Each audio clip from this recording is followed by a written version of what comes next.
And moving right along, I would like to welcome to the stage Wendell Robinson.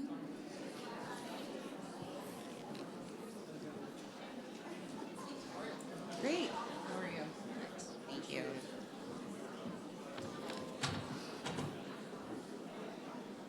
Good morning, everybody. I'm going to give you 1 second to grab some coffee and stuff, as I can see you're all kind of thinking about maybe visiting the bathroom or something else. But I do want to say this is a great turnout today.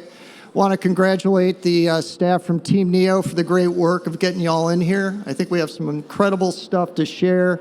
The information that Jake shared earlier and just the panel's information was incredibly helpful.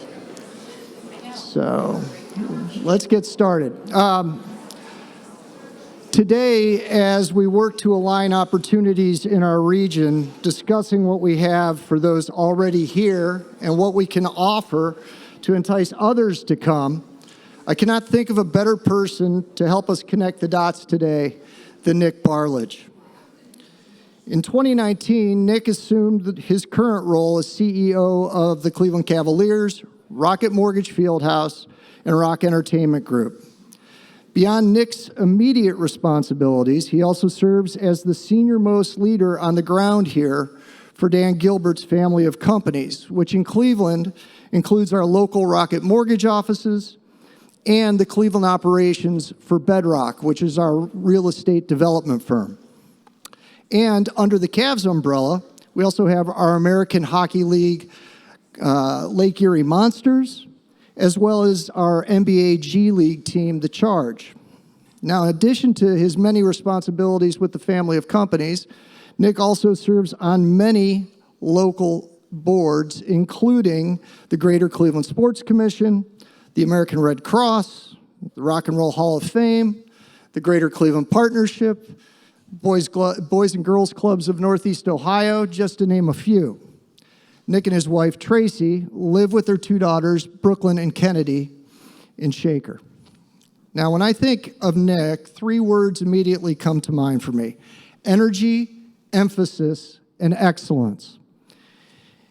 To give you an example of this, in just the last 2 weeks, Nick led the groundbreaking for the Cavaliers' new training facility in downtown Cleveland, the Cleveland Clinic Global Peak Performance Center. The first of many projects in Bedrock's $3.5 billion master plan that will transform the shoreline of the Cuyahoga River. Nick also hosted the Cavs' annual Wine and Gold Gala, which supports the Cleveland Cavaliers Community Foundation's efforts to uplift the well-being of youth and families in Northeast Ohio. The foundation raised more than $1 million for the second year in a row at that gala, and this is important when I say this. We pledged $30,000 grants to 30 different local nonprofits as a result of that event, and that number 30 is important because just a few days later, Nick led the celebration for the 30th anniversary of the Rocket Mortgage Fieldhouse, which included a pretty amazing drone light show over the skies of Ohio City. And then his team held the Rock and Roll Hall of Fame induction ceremonies on Saturday night at the Fieldhouse. Finally, and perhaps most importantly for sports fans, we just kicked off the NBA season with a big win over Toronto last night, and then we've got the home opener. Yeah, how about that? Nice job, Cavs. And to round it out, we've got the home opener tomorrow night against the Pistons at the Fieldhouse. You know, talk about energy. It sounds overwhelming, but a jam-packed calendar is the norm for Nick.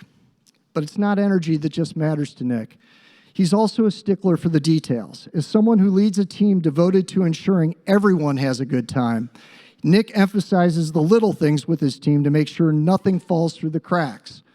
Whether it's making sure that one of our partners has everything they need when visiting for a game or an event, or in preparing for a discussion with local leaders, Nick and his team focus on what matters. All of that energy and emphasis, though, would be wasted if it wasn't clearly aimed at a target of excellence. And the best way that I know to define excellence is to look at the scoreboard. With Nick at the helm, we've had 100 straight sellouts for the Cavs. Not only that, the Monsters led the AHL last season in attendance, as well as 3 out of the last 4 seasons, and the Charge showed an 18% year-over-year growth in their attendance. These are all benchmarks of an organization with a great leader. And that great leader focuses his team every day on how to excel. So, energy, emphasis, and excellence. Please join me in welcoming our speaker today, Nick Barlage. Quite the intro, man. I paid Wendell to say all those things just in case. No, I'm kidding. First, good morning, and thank you to Team Neo for bringing us all together. I think it's such a great opportunity for us. Excuse me while I get these notes unfolded. I think it's such a great opportunity for us to shine a light on all the great work that's going on here in Northeast Ohio. You know, as Wendell was reading that long rap sheet, I want to be very clear. It is not one person that accomplishes all those things. It's our incredible team, which there's a few of them here today, that help us pull all those things together. And so I think there's a great opportunity for us to kind of thread a lot of those outcomes into some of the narratives of what has already been discussed, as I heard on the panel earlier this morning, and ultimately why we're kind of unified here today to talk about talent, to talk about people, and ultimately I feel like, you know, what that breathes life into is vibrancy in our great region. And I think that is something that is paramount, to use a word that was used up here earlier, paramount to the future of our success as a region. You know, we can build incredible things, we can sell games out, we can run great businesses, but we can't do it without great people. And I think that part's so important for us as we go forward. I want to spend a little bit of time here, if I can, to just build off of what Wendell was talking about. Look, this is amazing, and there's no doubt it's going to change our region in a great way. You know, we are investing. Dan and Dan Gilbert, our chairman, and our family of companies, since Dan bought the Cavs almost 20 years ago now, have invested $2 billion in Northeast Ohio, and we've got another couple billion on the way over the next decade to decade and a half. And you know, as I think about all of that, and I go back to a question that was asked earlier about potentially a company that doesn't have the same resources or doesn't have the same flash in the pan. Look, I will tell you this, as an organization, we catch a lot of headlines and we employ 15 people that make a lot of money. There's no doubt about that. I will not debate that whatsoever. But when you peel back the onion of what a professional sports team is, at the end of the day, it's a mid-sized company that by revenues and by team member size, that ultimately has this really kind of awkward juxtaposition when you're recruiting people to come work, where you have one team member that makes $55 million a year, and then you have another team member that makes $55,000 a year. And so we live in this very, very unique spectrum, and as people see teams trading in the market for billions and billions and billions of dollars, we aren't against any of that. I want to be very clear. We are not against any of those things. We are very capitalistic in how we look at it, but we have to be so refined in regards to how we attract and keep talent. Because although it is a very unique industry, there's a lot of things when you peel back the onion and you get into it a little bit more. There's a lot of nights, there's a lot of weekends, there's a lot of 70, 80-hour work weeks. There's a lot of work that goes into pulling a lot of these things off. And in our industry, probably no different than some of yours, over the last 25 years, you know, what started off as it was just cool to work in sports now has been replaced with it's cool to work remote, or it's cool to work for a tech company, or it's cool to make more money than my friend does. And so for us, that's been a journey that we've had to really focus on. You know, just going back a little bit in time, and we were crawling out of the pandemic. And the pandemic for some businesses was amazing. For other businesses, it was horrible. We were one of those businesses, it was horrible. We were literally out of business for basically almost 18 months. And I give our chairman, Dan Gilbert, a lot of credit for allowing us to keep our team together at the end of the day. We went through a lot of turnover, not a lot of turnover, we went through a lot of people that left that we couldn't replace. because our lights weren't on and the business wasn't going. But when it came back in a gangbusters kind of way. I never expected our business to rebound the way that it did. But I'll go back about 2.5 years ago, a little less than that maybe, about 2 years ago. We were coming out of it in such a gangbuster way. We just hosted the NBA All-Star Game in 2022. In the 2022-2023 season, we made our first playoff.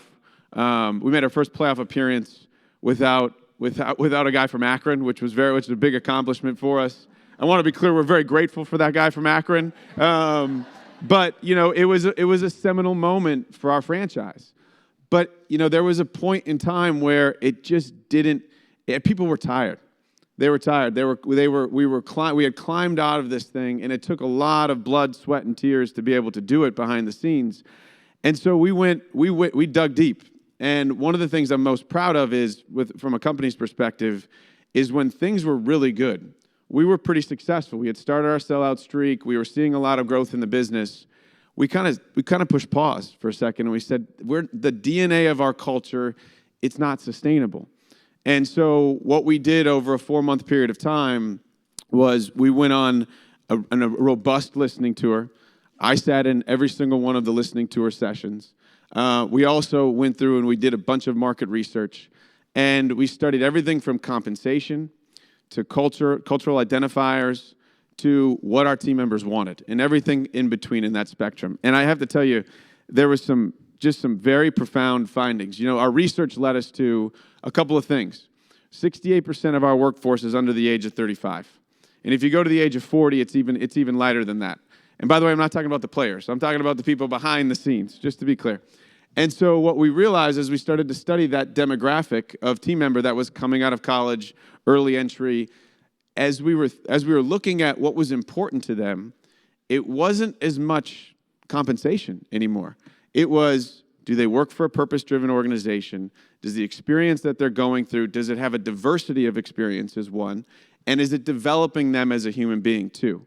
And then compensation actually sat fourth in the paradigm based on a lot of the research that we studied. And so we kind of said, okay, if that's right, and by the way, I'm not committing to that to be the all, end-all, be-all, but if that's right, we've got to look at things a little bit differently. And then, probably similar to a lot of companies here, we said, well, God, we've got a fun culture. We do a lot of fun things. The sales team goes on sales trips. We do a lot of happy hours. We're doing a lot of recognitions. We have monthly team member meetings. We really care a lot.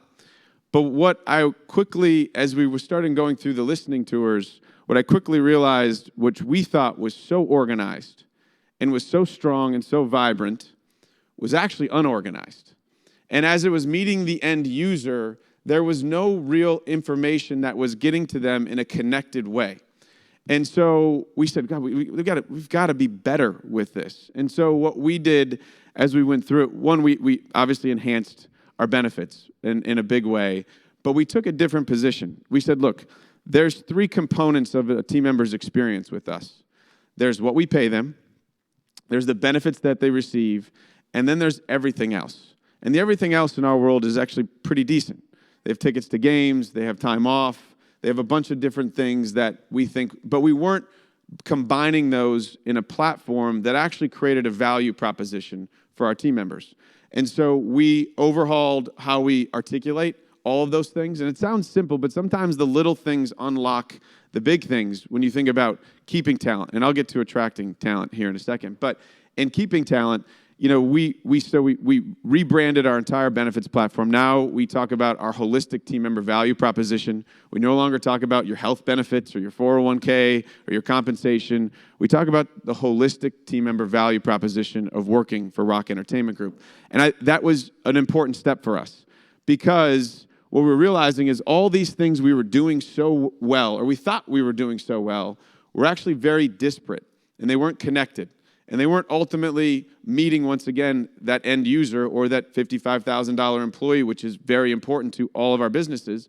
It wasn't meeting them in a way that they connected it all together. And we would get exit interview after exit interview, and they'd say, I love working here. It's a great environment.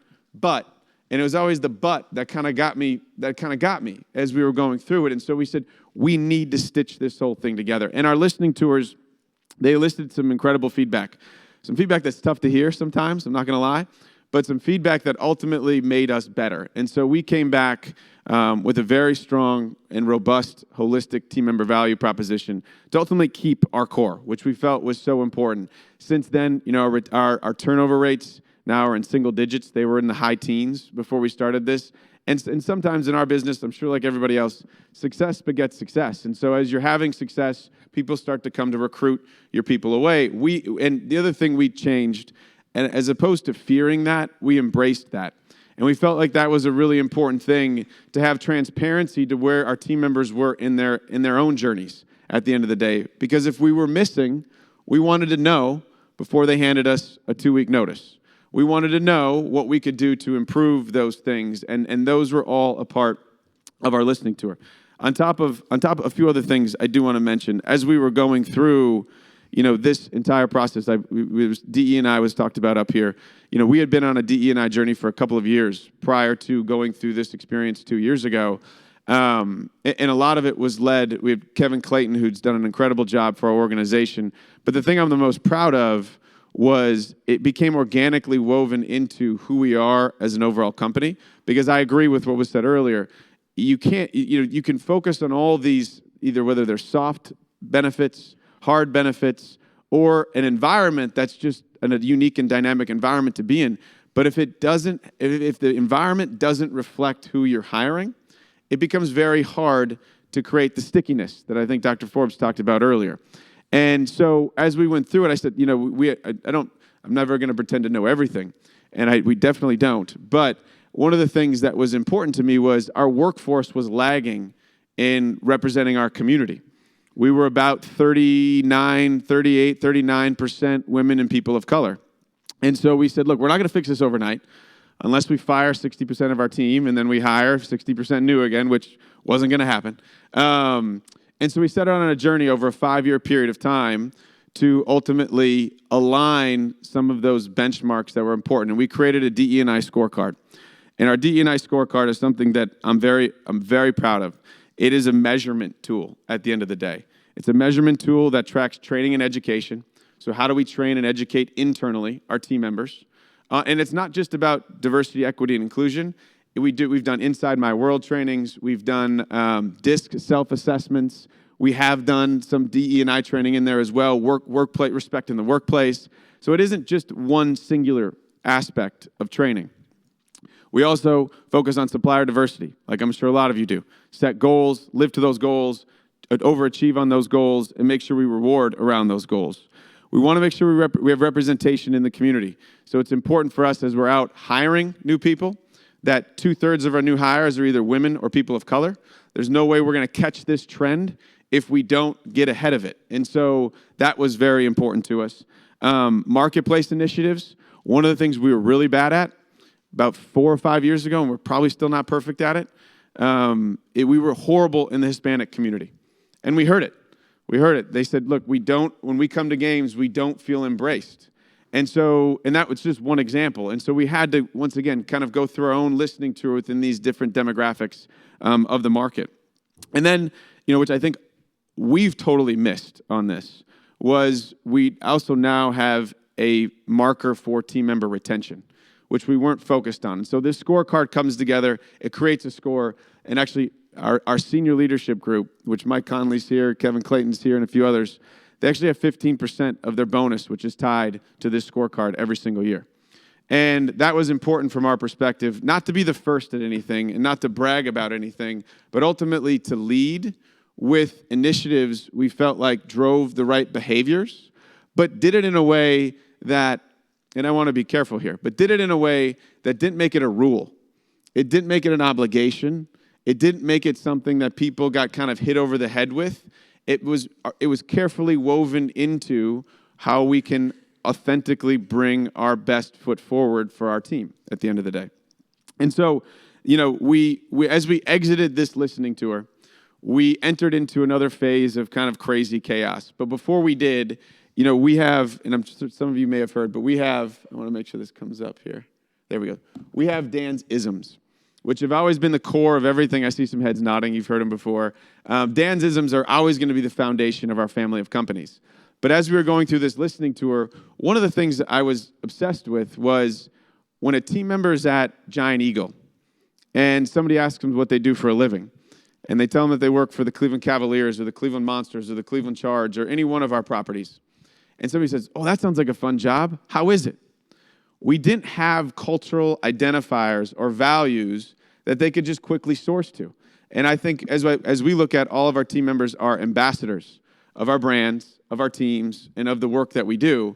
And so it was very important to us as we exited that listening tour to come up with a set of a vision, a mission, values that we could ultimately live behind.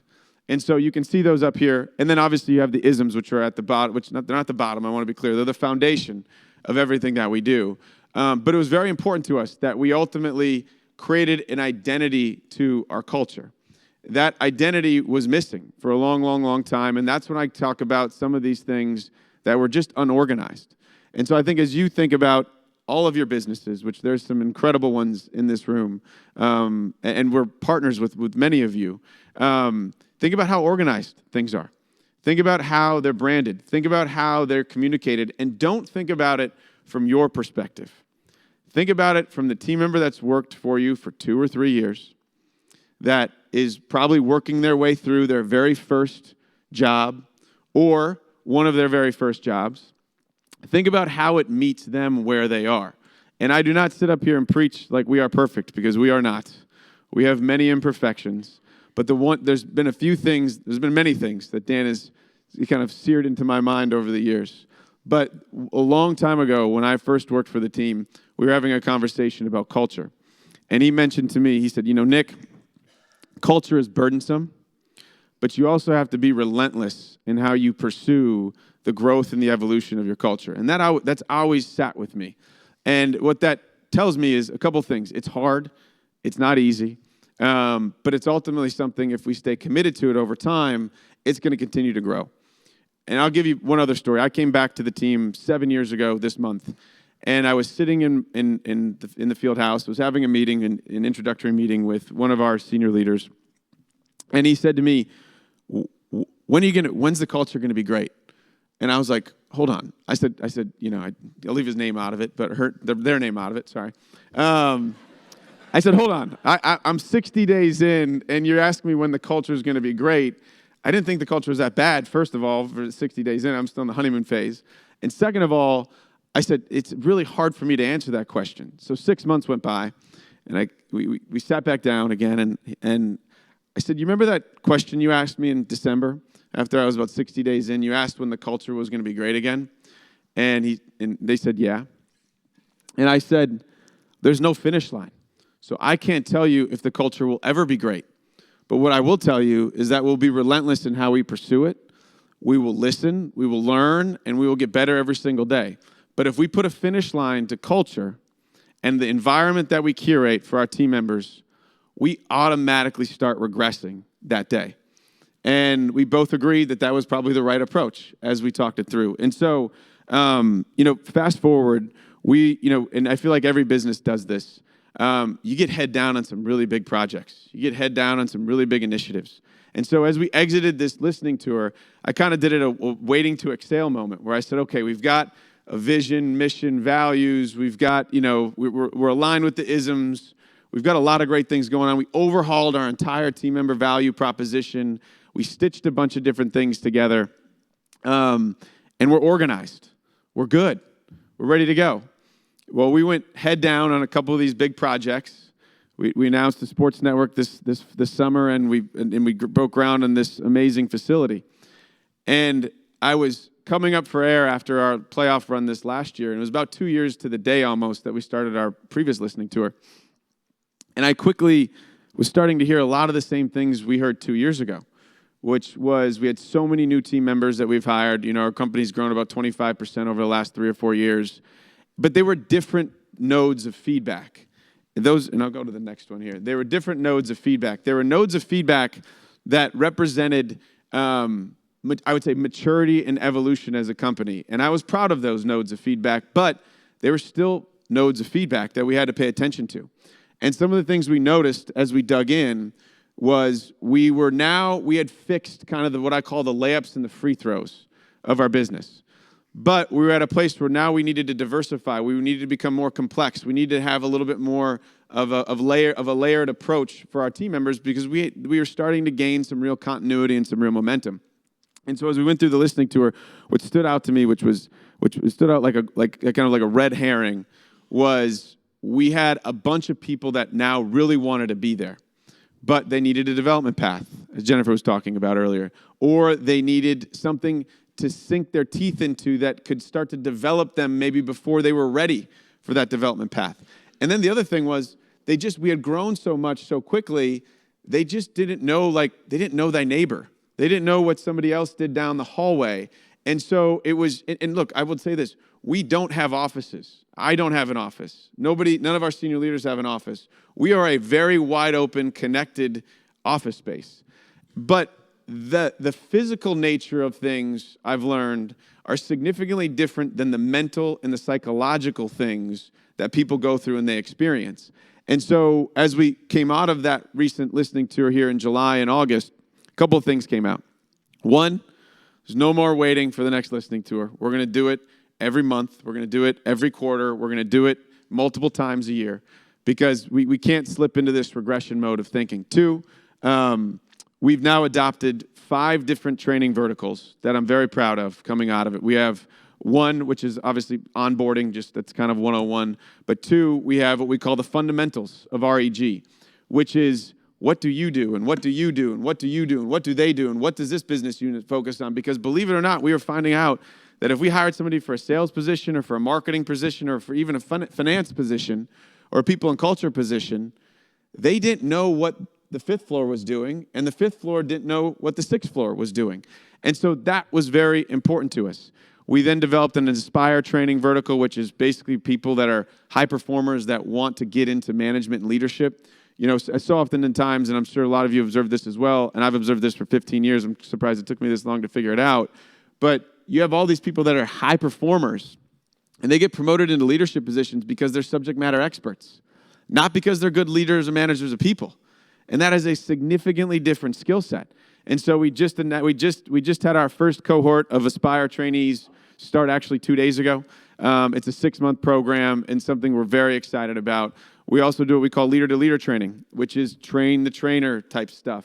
And then finally, which this is the first year we're doing it, and I'm very excited about it, we've introduced kind of executive leadership training that everybody has to participate in, all 39 of our VPs and above, just because I think that activating human capital really, truly is the way to innovate, evolve, and create stronger impact within the business. Finally, the last thing I'll leave with, and then I would love to open it up, or two things, sorry. I'm almost done, I promise. 2 things I would leave with. One is, because I want to go back to Solve for some of the research we did earlier, and I'll connect that in a second. The last thing, one of the things we also did is we exited the listening tour that was 2 listening tours ago now, I guess, was a robust emphasis on our TMRGs, our team member resource groups. Initially, we rolled them out. They were fantastic, but they were small and they were mighty because we had leaders going, you can't go do that. You need to do your day job, or you can't do that. I need you over here, or your to-do list is too long, and we need you to focus on this. And so we actually just did a TMRG orientation a couple of days ago to kick off the season on Tuesday afternoon, and I was blown away. We have almost half the organization now that participates in our TMRGs in some form or fashion. They cover everything from Believe, or Ideal, or Juice, which is our Jewish team members, Pact, which is parents that are for the first time learning how to care for children as they have a job. And so we have now over 10 TMRGs across our organization. We are not a big organization. We're 553 full-time team members, and we are, about right around 1,700 part-time team members. And it's amazing the affinity that grows from those TMRGs. Just being able to spend some time with like-minded people. And I'll also tell you, I learned so much from them. When we have a societal issue, we have something that comes up, and I'll leave all those there because it's a divisive world we live in right now. The first thing I do is I go to Kevin, and I say, Kevin, let's get the Ideal team together. Because it's a cross-sectional swath of team members represented in different race, different gender, different age. And I want to understand how these societal events are meeting them. Because we do have a really powerful platform. We have 36 million followers over all of social media, and we have an amazing fan base. And so we have to be very thoughtful in regards to how we walk through some of these issues. But we also have to defend our team. And we have to defend the morals and the values of our company. And those TMRGs, the activation of those they've been so powerful for me as a leader. But I think they've even been more powerful for our team members in regards to growing their affinity and growing their desire to continue to stay with us. Last but not least, recruitment.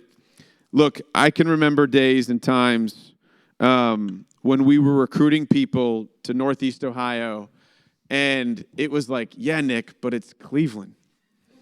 And I'm sure there's many of you that have had the same kind of response. Look, I'm not from Cleveland. I'm born and raised in Minnesota. My wife's from North Carolina. And I think the uniqueness and it's one thing to recruit from a sports and entertainment perspective. I totally understand that. But one of the things that's so incredible, I had a friend in town this last summer. He's an executive at Yelp. And Yelp is a fully remote company now based in San Francisco, a tech company, if you will. And, I just toured him around the city. And it helps to do that in July, maybe not in January. But he said to me, he goes, this is unbelievable. Like between the schools, the infrastructure, the quality of life, the ease of getting to different places. There's so many amazing resources here. And so as we were, hey, look, and I'll give an example, another example that's even more acute, two examples. We were recruiting our head coach, Kenny Atkinson, to come to work for us. And if you guys don't know Kenny's story, he's from New York originally, played overseas for quite a while, amazing man, amazing family man. And he's had many job opportunities. He's working as the associate head coach for Steve Kerr for the Golden State Warriors. Pretty good gig. And, when I interviewed him with him, I wasn't talking about X's and O's. That's Kobe's job. I want to be very clear. But, 2 years ago, he didn't accept the job in Charlotte, North Carolina, which it was a head coaching job. And that was the only real question I cared about was why this community and why now?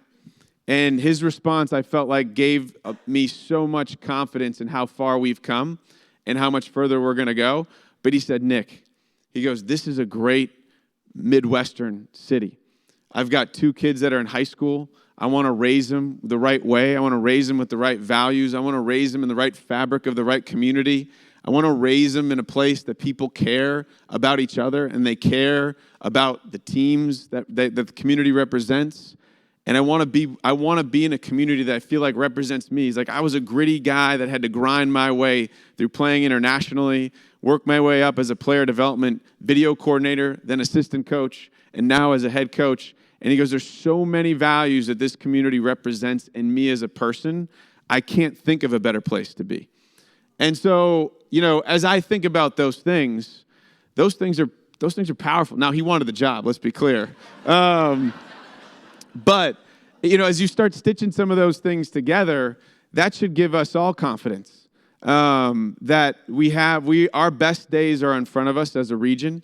And it's because it's not because we're the biggest place in the world to live. It's not because we have all the glitz and the glam. It's because we have people that fill this room. We have great people that breathe life, activity, and vibrancy, as I said earlier, into this region, and we have to double down on that. And that ultimately is our secret sauce. Whenever we just got done with the Rock Hall inductions. We've hosted 2 an NBA All-Star game, a Women's Final Four. The feedback is so consistent. Cleveland, as it sits, is a world-class city without the world-class ego. And I've said that so many times, and I will continue to say that so many times. But I can't. The Rock Hall inductions, the executive producer came up to me on Saturday night after the whole thing was over with, and he said, "You know what?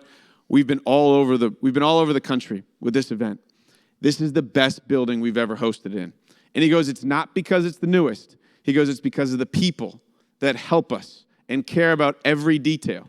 And so, as we think about recruiting to this great region, I think there's so much for us to be proud of. There's so much for us to lean on. There's so much for us to lean on with each other.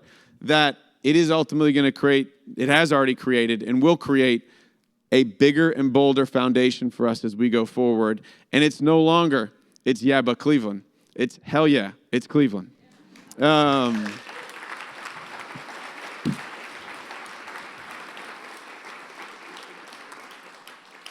think I'm literally almost right on time, which is really scary for me. But would love to take any questions.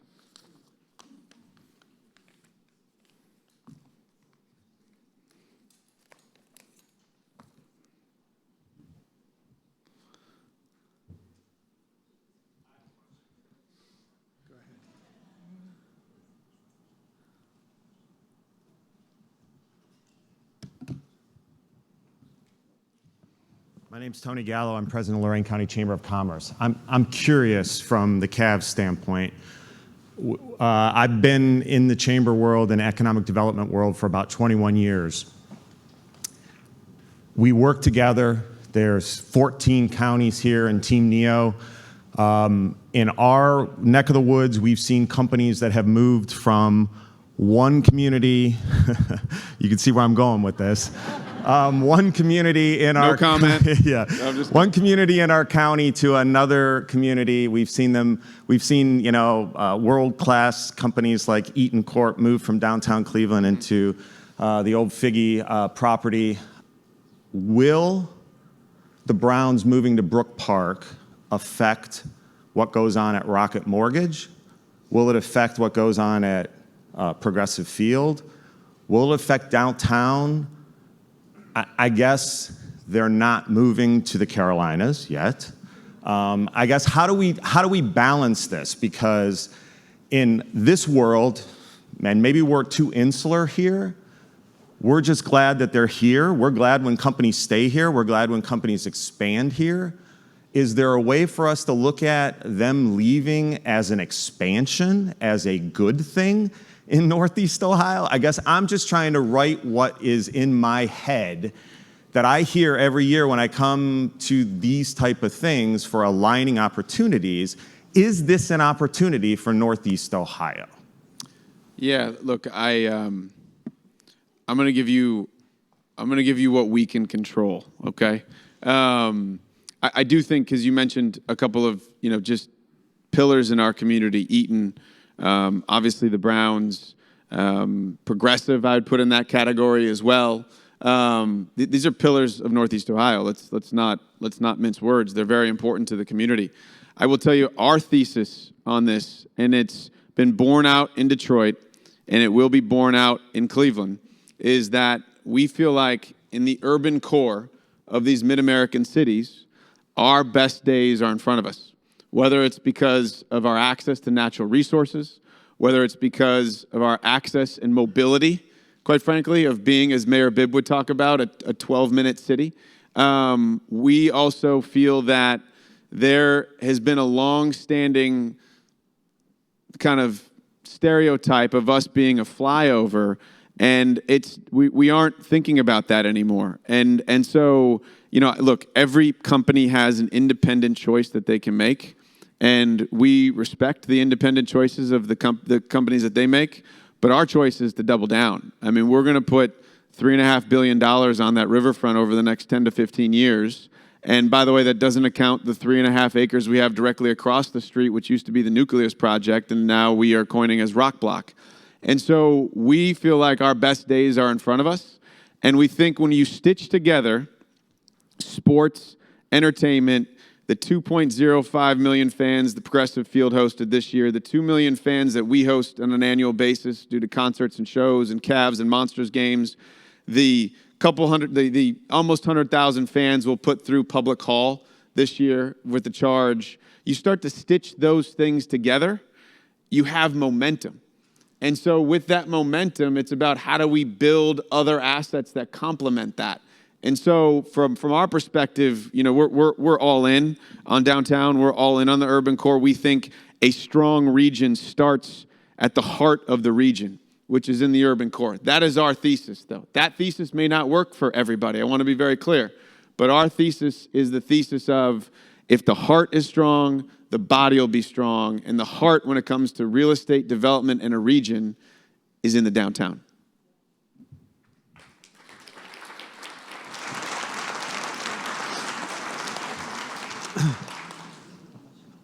Nick, that was really inspirational, and I thank you for that. But I want to end with this question because I think it goes to the heart of what you're talking about. What made it so inspirational is it was about values. And I think we all feel that. What you described that attracted the coach here is what attracted me here from the West Coast, and I think a lot of people around here. Mm-hmm. So the question is, how do we market those values better? It is unique here. How do we market them from our companies, from the region? How do we do that?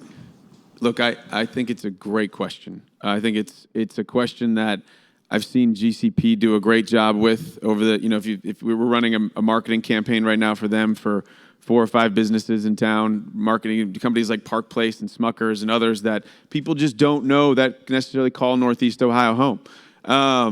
So I think but my point would be is this. I think it has to be a layered approach.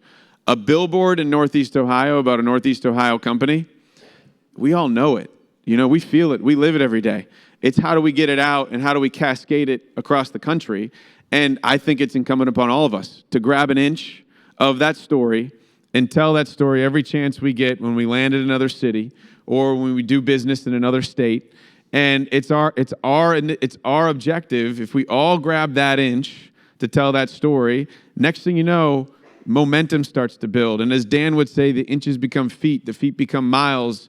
And when we wake up, 5, 6, 7, 8, 9, 10 years from now with so much progress that we never really could understood until we started with kind of that inch. And so I think we have to run all those self-esteem campaigns. We got to do all those things. I think those things are very, very, very important for our region because sometimes I also will tell you, this is my own impression as a transplant, sometimes Cleveland's biggest issue is Clevelanders. Because they've been beat up for so long, and I feel for them. But it's a new day, it's a new era, and we're ready to accomplish everything that any other city can accomplish right here in our own backyard. But I do think it's just for us in this room. I think it's like we're not hanging those billboards. We hang some. I shouldn't say that. We run some as well. But it's just incumbent upon us as leaders to grab that inch. And I think if we start doing that and we start hitting on all these layers. Look, we no longer have a self-esteem issue. We've hosted some of the biggest events in the world here over the last 2 or 3 years, 4 years. No other city's been on that run. Not LA, not New York, not Chicago, not Miami. None of them have been on that run. Cleveland, Ohio has been on that run. And so it's just incumbent upon us to tell that story, to recruit people here from around the country, and ultimately we'll win. I have no doubt we'll win. But I think it does start with that hand-to-hand combat. I think that's so important. We have to do that. Hi, Nick. Hi. Marcia Mockabee from the Urban League, and thank you. I know you, Marcia. I know you do. You do, Nick. They don't. So listen, you talked about the ego of the city, and what I want to call out is the asset that we have here with the 3-team alliance. Mm-hmm. How much more powerful could we be about attracting conferences to our city, like the National Urban League conferences coming in July of next year, yeah. Right? And others, okay? But how much more powerful in the presentation for the full 3-team alliance, especially with all that's going on with our organization that's moving and all of that. But do you have some ideas about the power of that we could harness better? I think we can always be better. There's no doubt about that. I want to be very clear. I don't sit up here and act like we've got it all figured out. The 3-team alliance, I think, is very unique. It was the first of its kind in professional sports to unite the professional teams around societal issues. And so I think we can increase the volume of that. I think we can increase the visibility of that. I think the only other thing that I would add to it, though, Marcia, is, we just had ASAE. I want to make sure I have saying that right. ASAE, which was the planner, the meeting planners and convention planners here, which prospectively brings almost $500 million to the region over the next 5 to 7 years. We have people like David Gilbert and leaders in our community that are so hyper focused on this. We have a lot of momentum here. I think sometimes we get stuck in the adage of, and that's not a bad thing, by the way, but what's next? What's next? What's next? we've been rolling for quite some time. And so I go back to this, like, how do we organize this message, galvanize it, and then use it in a much more robust and public platform? And I do think we need everybody, we need all the stakeholders in the community, all of our media publications, everybody rowing in a similar direction to help us with that, because there's a lot of amazing things that are going on. We got to, I'll steal our tagline a little bit. We got to let them know a little bit more, And I think that part is really important. And to have the National Urban League conference here coming up next July, people don't know how big of a deal that is. They just don't. And so it's incumbent upon us, I go back to what I said in this other thing, it's incumbent upon us to just stitch those inches together. And look, let's use the team platforms, let's use whatever we have at our expense to ultimately, create more visibility to what's going on in the region and across the country. And I think if we're a little bit more intentional about it, we're going to unlock a lot more momentum. And I just think that we all have to be a little bit more intentional about it. Thank you.